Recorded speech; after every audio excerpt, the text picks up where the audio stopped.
The great event. At last, the fateful day that was much awaited arrived. Miss Patricia was a bundle of nerves, and that was not surprising. It was 3 days ago that Sunil, a boy who was supposed to play the keyboard, fell ill. He was diagnosed to have jaundice, a condition where his eyes and skin turned yellow because of a troubled liver, and he had been advised bed rest.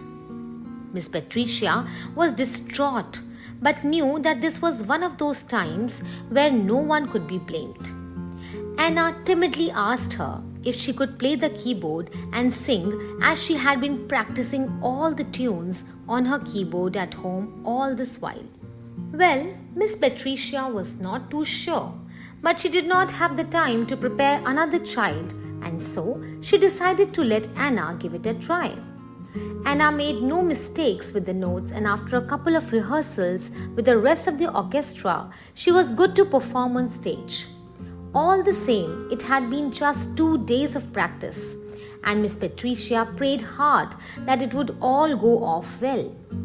They had done a dress rehearsal the day before, and it sounded good, but there was always a chance that the presence of an audience would make the children nervous. It must be said here that the fear of something going wrong resulted in Miss Patricia's being way more nervous than the children.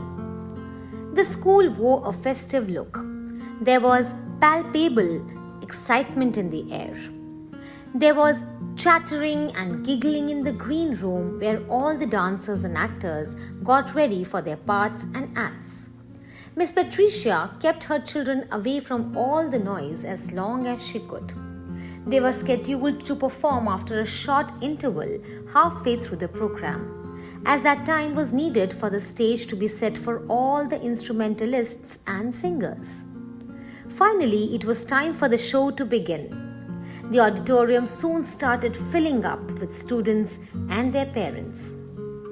The crimson red curtains that kept the view of the stage hidden from the audience quivered as children tried to sneak a peek at the crowd and see if their guardians could be spotted. This annual event was held to showcase the in-house talent and gave the parents a chance to see what their children were learning and how they were developing their personalities.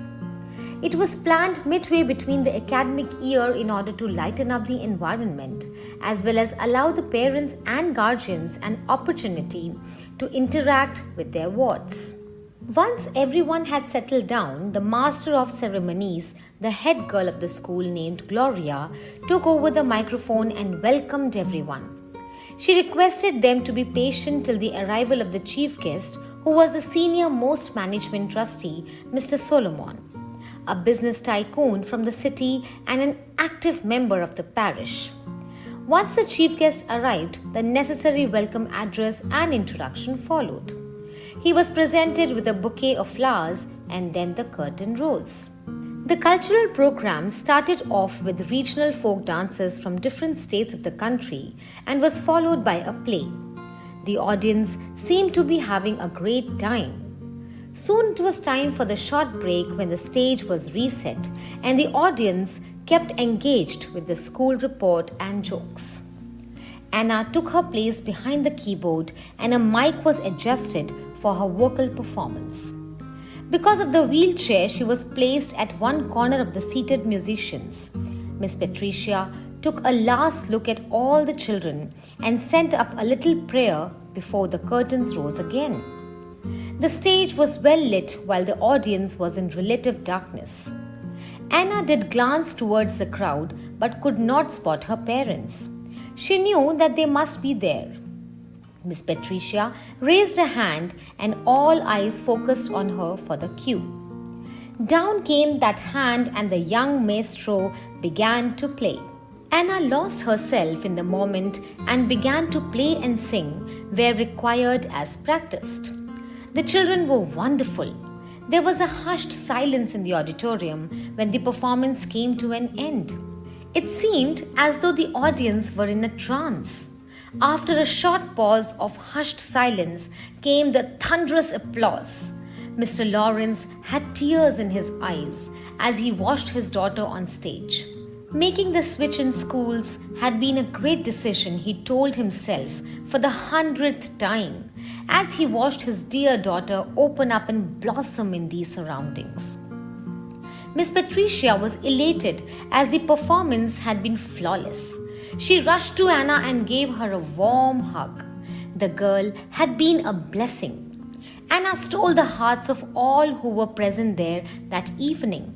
The sight of this bright and charming girl in a wheelchair, singing like a nightingale and playing the keyboard so effortlessly, stirred up a myriad of emotions in all those present there.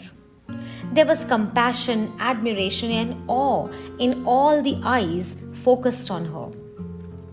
The event was drawing to a close, and the prize distribution for various competitions held and academics was to conclude the evening. Once this was done, the children were all brought back on stage, dancers, actors, singers, and instrumentalists. Their mentors came with them. The stage was suddenly packed with children in their uniforms as well as colorful costumes. They needed to be photographed with the chief guest and the principal. Anna's wheelchair took up a lot of space and she was lower in height by virtue of being seated, so she was asked to come to center stage while Father Edward and Mr. Solomon stood at either side behind her for all the photographs. Anna felt like a star. Father Edward spotted Mr. and Mrs. Lawrence and walked up to greet them. He was full of praise for Anna and told Mr. Lawrence that he was glad they had chosen his school for the exceptionally talented special child. The Lawrences' joy knew no bounds. People around them began to congratulate them. They felt so proud. Anna was enveloped in loving embraces as she met her parents. She was so happy and caught up in her own little world that she failed to notice a young lad who was struggling with his pride and some guilt. David wanted to tell Anna how sorry he was for his behavior in the library, but was finding it extremely difficult to do so. He admired the girl and so wanted to be friends with her, but lacked the guts to go up to her and say it. She looked so happy, and he did not want to ruin her day. Well, it would have to wait for another day. He quietly decided to bide his time.